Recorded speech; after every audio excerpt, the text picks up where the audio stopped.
Hello friends, जय माता दी। कैसे हैं आप सब दोस्तों? देवों के देव महादेव, इनका महीना आया है और भोले के भक्तों में नया जोश छाया है। चारों तरफ हो रहे अभिषेक हैं और चंद्र ग्रहण के साथ ही लगा ये सावन का महीना है, जो कि बहुत सारी विपदाएं, बहुत सारे प्रेम, बहुत सारे धन धान्य, चारों तरफ से सभी चीज़ों को बटोर कर संग लेकर के आया है। कुछ राशियों पर विशेष कृपा बरसाने वाला है, कुछ राशियों को माला माल करने वाला है, तो कुछ राशियों को संभल कर रहने की हिदायत देता है। सावन का महीना है और हर किसी पर भोलेनाथ की कृपा बरसने वाली है। जिसने भी सच्चे दिल से कहा हर हर शंभो, हर हर शंभो, बम बम भोले, हर हर महादेव, उन सब की नैया पार लग जाने वाली है। त्रिदेवों के देव हैं, महादेव हैं, पंच देवों में सबसे बड़े देव हैं और पवित्र सावन के महीने में हर किसी की नैया को पार लगा देते हैं। भोलेनाथ नाम से ही पता चलता है, अपने भक्तों पर बहुत ही जल्दी प्रसन्न होते हैं और इसी महीने में इसीलिए माता पार्वती ने कठोर तपस्या करके भोलेनाथ को प्रसन्न कर उनके संग विवाह का प्रस्ताव स्वीकार किया था। शिव की शरण में जो भी भक्त जाता है उनकी रक्षा स्वयं महादेव करते हैं। यहाँ तक कि मृत्यु के द्वार तक पहुँचने वाले साधक को भी भोले भंडारी उनकी रक्षा करते हैं। वैसे तो उनकी नज़र सभी 12 राशियों पर समदृष्टि रखते हैं, कृपा बरसाते हैं, बराबर देखते हैं, लेकिन मेष, मकर और कुंभ ये 3 के इष्ट होते हैं। इनसे विशेष रूप से ये 3 राशियां अटैच्ड होती है और इसी वजह से ये अगर विशेष उपाय करें तो भोलेनाथ का आशीर्वाद तुरंत पूर्ण प्राप्त होता है और मनोकामनाएं पूर्ण होती है। तो चलिए देख लेते दोस्तों, आज मैं आपको एक और स्पेशल चीज़ बताऊंगी राशि के अनुसार कि सावन माह में कौन से उपाय करने चाहिए। खासकर भोलेनाथ भंडारी के पृथ्वी पर 12 ज्योतिर्लिंग जो हैं और भगवान शिव के जो 12 ज्योतिर्लिंग हैं, इनको 12 राशियों से जोड़ करके देखा जाता है।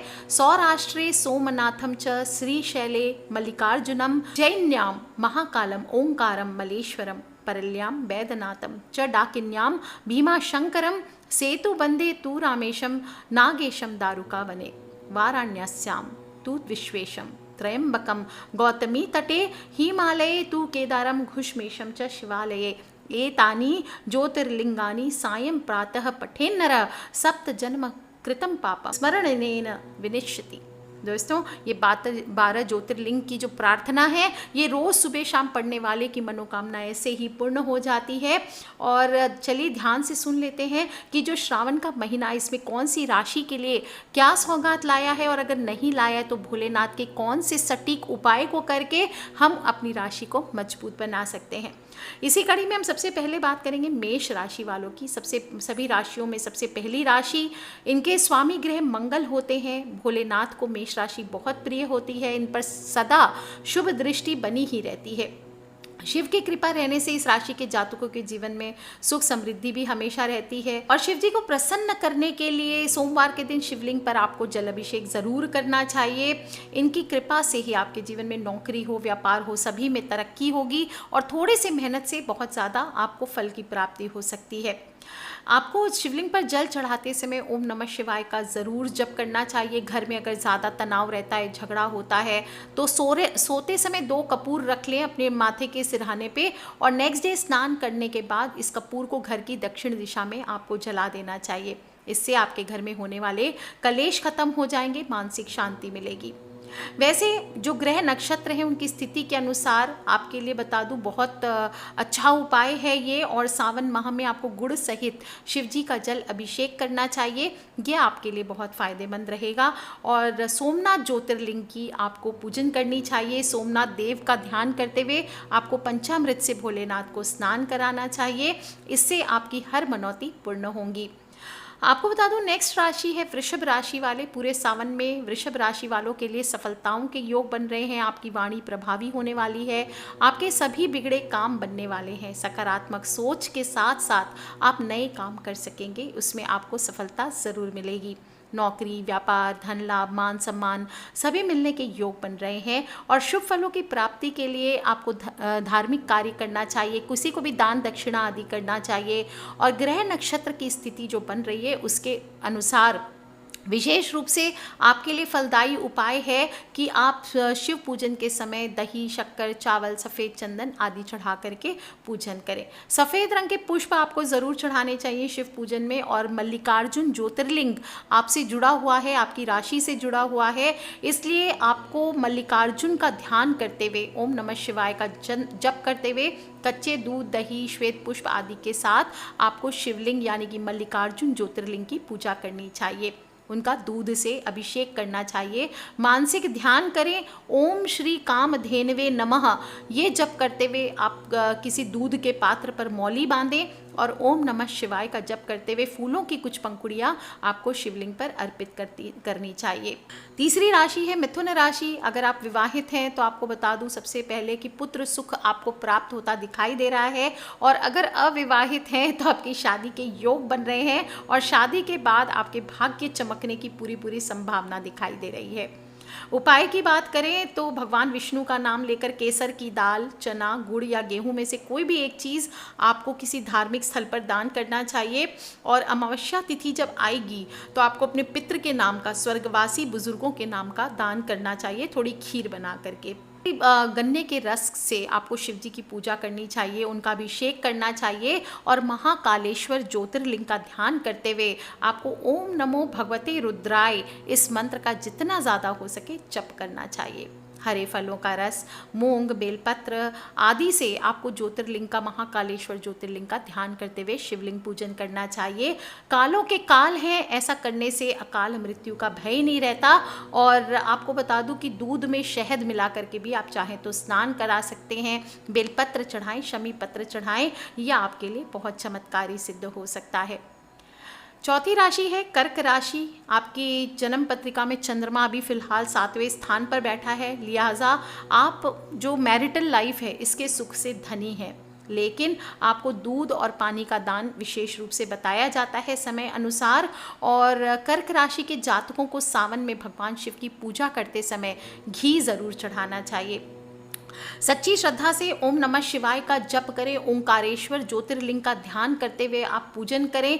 ओंकारेश्वर का ध्यान करते हुए शिवलिंग को पंचामृत से स्नान कराएं। अपामार्ग हो, बेलपत्र हो, ये चढ़ाने चाहिए। और इस प्रकार से ओंकारेश्वर, अमरेश्वर इनका ध्यान करते हुए आपको पूजन करना चाहिए। बात करते हैं हम सिंह राशि वालों की। आर्थिक मामलों में बहुत ही अच्छा समय आपके लिए दिखाई दे रहा है, आपकी क्षमता में विकास होता दिखाई दे रहा है, धन लाभ के योग बन रहे हैं, मित्रों के सहयोग प्राप्त होते दिखाई दे रहे हैं, प्रेम संबंध आपके मजबूत होते दिखाई दे रहे हैं। बिजनेस अगर आप करते हैं तो आपका कारोबार में वृद्धि दिखाई दे रही है। बिजनेस में लाभ की जो प्रॉफिट की जो मार्जिन है वो आपकी बढ़ सकती है। और कहीं अगर पैसा इन्वेस्ट कर रहे हैं तो सफलता ज़रूर मिलेगी। पार्टनर से आपका बेवजह झगड़ा हो सकता है, दाम्पत्य जीवन में थोड़ी खटास आ सकती है। इन सब से बचने के लिए एक कटोरी में थोड़ा सा घिसा हुआ चंदन लेकर माँ लक्ष्मी और विष्णु भगवान को तिलक लगाएं, फिर उसी कटोरी से चंदन लेकर के अपने जीवन साथी और अपने मस्तक पर लगाएं। इससे आपका दाम्पत्य जीवन मजबूत होगा। शिव पूजन के लिए सावन में स्पेशल उपाय है कि गुड़ के जल से आपको शिव जी का अभिषेक करना चाहिए और बैद्यनाथ ज्योतिर्लिंग का ध्यान करते हुए करना चाहिए। तब आपके जीवन में कारोबार हो, परिवार हो, राजनीति हो, स्वास्थ्य हो, किसी को भी लेकर के परेशानियां हैं तो आपको जल में दूध, दही, गंगाजल, मिश्री मिलाकर ओम जटाधराय नमः इस मंत्र का जप करते हुए अभिषेक करना चाहिए।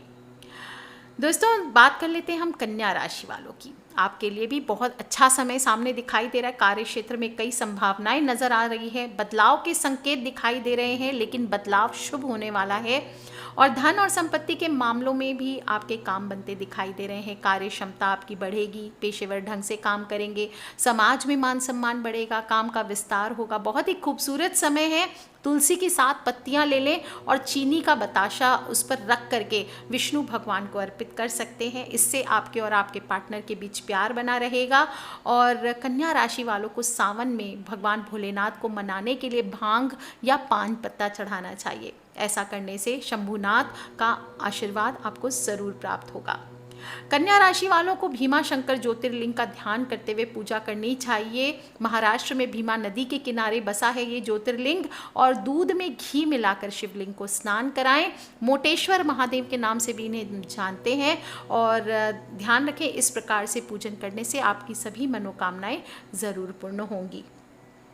बात करते हैं दोस्तों हम तुला राशि वालों की। आज के दिन आपको भगवान विष्णु और माता लक्ष्मी की कृपा के लिए आपको पीपल के पत्तों की माला उन पर चढ़ानी चाहिए। इससे शुभ फलों की प्राप्ति होगी आपके जीवन में और दोनों की कृपा भी बरसेगी। साथ ही साथ आपको सावन में शिव जी को दही, शहद और इत्र, ये 3 चीज़ चढ़ाना बेहद लाभकारी माना गया है। आपको रामेश्वर ज्योतिर्लिंग का ध्यान करते हुए भोलेनाथ की पूजा करनी चाहिए। तमिलनाडु में स्थित है रामेश्वरम ज्योतिर्लिंग और बहुत ही खूबसूरत है। कहते हैं भगवान राम ने सीता की तलाश में समुद्र पर जो सेतु निर्माण किया था तब इस ज्योतिर्लिंग की स्थापना की थी। सावन के महीने में इनके दर्शन करने से दाम्पत्य जीवन में प्रेम और सद्भाव बना रहता है। और अगर दर्शन नहीं कर सकते तो कोई भी ज्योतिर्लिंग के सामने आप जाइए या कोई भी आप शिवलिंग के सामने बैठकर दूध में बताशे मिलाकर शिवलिंग को स्नान कराएं और रामेश्वरम में जो महादेव हैं उनका आप ध्यान करें। आंकड़े का फूल शिव जी को अर्पित करिए। बात करते हैं दोस्तों हम वृश्चिक राशि वालों की। आपको बहुत बड़ी सफलता मिलती दिखाई दे रही है। समय आपके लिए बहुत अच्छा है। निजी जीवन हो, परिवार हो, किसी भी क्षेत्र में आपको सक्सेस ज़रूर मिलेगी। आपके अंदर एक प्रकार का डिसिप्लिन आएगा जिसके चलते आप बेहतर काम करना शुरू करेंगे। तेज़ी से आपके अंदर पॉजिटिव बदलाव आएंगे और इस अवसर का आपको पूरा पूरा लाभ उठाना चाहिए। आपका मनोबल बहुत बढ़ा चढ़ा हुआ है, इसकी वजह से आप कोई भी कठिन कार्य भी आसानी से कर लेंगे। आपके जो पार्टनर हैं उनसे रिश्ते मधुर बनाने के लिए आज के दिन आपको ओम माधवाय नमः इसका जप ज़रूर करना चाहिए। और सावन में भगवान भोलेनाथ का आशीर्वाद पाने के लिए पंचामृत से आपको शिवलिंग का अभिषेक करना चाहिए। अभिषेक करेंगे तब नागेश्वर महादेव या जागेश्वर ज्योतिर्लिंग इनका आपको ध्यान करना चाहिए। और बता दूं आपको कि महाशिवरात्रि हो, श्रावण का महीना हो, इस दौरान इनके दर्शन करने से मनुष्य का दुर्घटनाओं से बचाव होता है। और जो भी ज्योतिर्लिंग का दर्शन ना कर सके, दूध और धान का लावा जो होता है, जो दिवाली पे हम लोग लाते हैं ना पूजन करने के लिए लक्ष्मी माँ को, धान का लावा, उससे आपको शिव जी की पूजा करनी चाहिए। शिव जी को गेंदे का फूल चढ़ाइए, बेलपत्र चढ़ाइए और ह्रीम ओम नमः शिवाय ह्रीम, क्या बोलेंगे, ह्रीम ओम नमः शिवाय ह्रीम, इस मंत्र का आपको जप करना चाहिए। बात करते हैं हम धनु राशि वालों की। आपके परिवार में सुख सौभाग्य की बढ़ोतरी होती दिखाई दे रही है और आपको एक 5 मुखी रुद्राक्ष, एक साबुत हल्दी, एक गोमती चक्र, एक कौड़ी और एक गुंजा फल के दाने लेकर के एक सौभाग्य पोटली बनानी चाहिए। और हो सके तो विष्णु भगवान के सामने ये सभी चीज़ें रखें और बाद में इन सबको बांधकर अपने मंदिर में आपको रख देनी चाहिए। आपको बता दूं सावन के महीने में आपको वैसे हल्दी नहीं चढ़ाई जाती भगवान शिव को, लेकिन हल्दी युक्त दूध से आपको भगवान शिव का अभिषेक करना चाहिए। ये आपके लिए लाभकारी रहेगा। आपको विश्वनाथ ज्योतिर्लिंग का ध्यान करते हुए, जो कि बनारस में स्थित है, काशी विश्वनाथ ज्योतिर्लिंग का पूजा करनी चाहिए, उनका ध्यान करना चाहिए और गंगा जल में केसर मिला करके या फिर आप शिव जी को अर्पित करें, ये आपके लिए बहुत लकी होता है। बेलपत्र हो, पीला या लाल कनेर का फूल हो, ये आपको शिवलिंग पर चढ़ाना चाहिए। और ओम तत्पुरुषाय विद्महे महादेवाय धीमहि तन्नो रुद्रः प्रचोदयात्, जो शिव गायत्री मंत्र है, इसका आपको जप करना चाहिए। बात कर लेते दोस्तों मेरी राशि यानी कि मकर राशि की। हमारे मान सम्मान में, वैभव में बढ़ोतरी होती दिखाई दे रही है। आज सुबह सुबह आपको ध्यान रखना चाहिए, मीठी पूरियां बना लीजिए, उसका चूरमा बना करके पक्षियों को खिलाएं। किसी मिट्टी के बर्तन में पूरे सावन में पक्षियों के लिए पानी दाना भर करके रखें। ये उपाय आपके जीवन की आधे से ज़्यादा कठिनाइयों को दूर कर देगा। मकर राशि के स्वामी शनिदेव हैं और शिव जी की प्रिय राशियों में से एक है और इस राशि पर शनि और शिव दोनों की कृपा बरसी हुई होती है। इसलिए जब भी आपके ऊपर किसी प्रकार की विपदा आती है तो भोलेनाथ आपकी आने वाली कठिनाइयों को अपने आप ही कम कर देते हैं। अपने कर्म अच्छे रखें तो भगवान सदा आपकी मदद करेंगे। आपको इस महीने में, श्रावण के महीने में भोलेनाथ की आराधना ज़रूर करनी चाहिए। इनका जल अभिषेक करें, बेलपत्र अर्पित करें और पूजा करते समय महामृत्युंजय मंत्र का आपको ज़रूर जप करना चाहिए। मकर राशि के जातक बहुत ही भाग्यशाली भी हैं और शिव जी का आशीर्वाद पाने के लिए आपको सावन में नारियल के पानी से, देखिए नारियल नहीं चढ़ाया जाता लेकिन नारियल का पानी यूज़ कर सकते हैं, उससे आप भोलेनाथ का अभिषेक करिए। और त्रयंबकेश्वर ज्योतिर्लिंग जो है इसका आपको पूजन करना चाहिए। नासिक में है त्रयंबकेश्वर ज्योतिर्लिंग, उनका ध्यान करते हुए आपको भोलेनाथ का अभिषेक करना चाहिए। गंगा जल में गुड़ मिला लीजिए और नीले रंग के फूल हो सके अपराजिता आदि तो वो चढ़ाइए, धतूरा चढ़ाइए। त्रयंबकेश्वर का ध्यान करते हुए ओम नमः शिवाय मंत्र की 5 माला का जप आप रोज नियमित रूप से कर लीजिए। आप देखेंगे आपकी कठिनाइयाँ बिल्कुल दूर हो जाएगी। बात करते हैं हम कुंभ राशि वालों की। जिस प्रकार मकर राशि के स्वामी शनिदेव होते हैं, इसी तरह से कुंभ राशि के भी स्वामी शनिदेव ही हैं। दो राशियों के स्वामी माने जाते हैं और इन पर भी शिव और शनि दोनों की कृपा बरसी हुई रहती है। ओम नमः शिवाय का जप आपके लिए पूरा कहते हैं ना मेडिकल की दवाई के समान है। हर प्रॉब्लम से आपको दूर कर देंगे, हर कष्ट को दूर करेंगे आपको।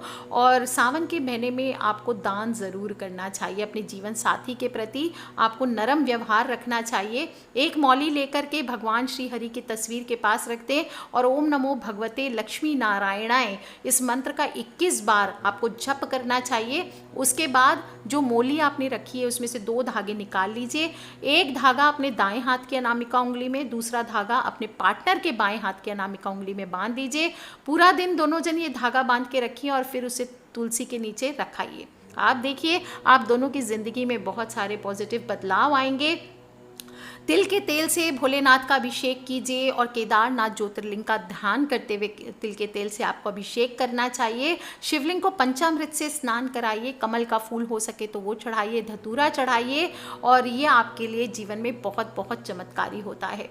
जो कुंभ राशि के लोग हैं अपना कार्य बिना किसी के मदद के करना चाहते, गुस्सा ज़्यादा रहता है लेकिन जल्दी शांत हो जाता है। इसलिए केदारनाथ ज्योतिर्लिंग की आप ध्यान करके इस प्रकार से पूजन करेंगे तो आपके जीवन में बहुत सारे शुभता आएगी।